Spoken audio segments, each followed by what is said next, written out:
Let's get into the newspapers now. The Business Day, Anglo's 70 billion blow is what they're leading with. Legal showdown looms after Peabody pulls out of the deal. Then administrators appointed at troubled seaters. So this is where the Higher Education and Training Minister, Buti Manamela, has appointed administrators to three-sector education and training authorities, taking his first step to stabilize this very troubled sector at the moment. Then rand manipulation still affects South African markets.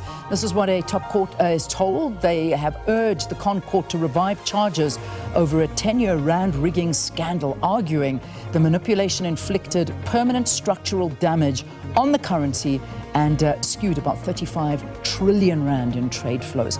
The photograph there on the front page is one of a specially designed trolley with 224 wheels.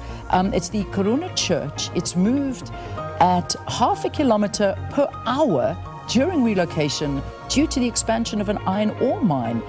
That's happened in Sweden. Look at that, can you believe it? So they're actually physically moving the entire structure. Those are the big ones that I'm going to read to you on the Business Day. All right, let's move on to the Star now. And the Star leading with Marikana massacre, NPA's fight for justice resumes. The NPA says the case against police officers who were acquitted in relation to the Marikana massacre will be reinstated. So that's the big story they're focusing in on. Santaco steps in to support the family of e-hailing driver killed in Soweto. We remember that massive story.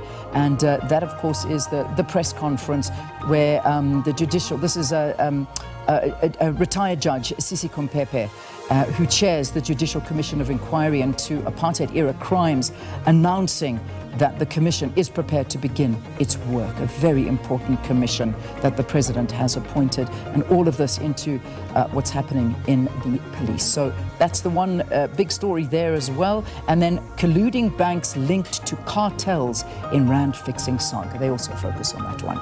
Okay, let's move on to the Citizen now. And the Citizen pay back stolen lotto money. Every cent of the 21 million rand a former lottery board member stole in grant funds meant for women and children must be repaid. That's according to a judge, calling William Humer's splurge on expensive properties reprehensible, and his defense bald and obtuse.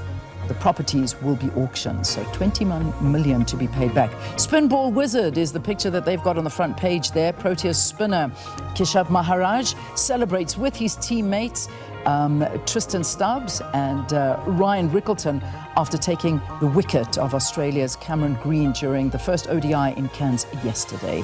And then Lost in Transit is another story they've got. They're coming out of San Antonio. A library book has been returned nearly 82 years after it was borrowed from the San Antonio Public Library. It came with a letter noting that grandma won't be able to pay for it anymore. That's the fine, obviously. And then Joburg defends power cuts. And then finally, the Sowetan, no funds to finish degrees. Final year students are among 32,000 at UNISA whose studies have stalled after the bursary scheme fails to pay fees. And Varsity says it needs 375 million rand to register beneficiaries, as fund admits it needs more money to keep up with demand.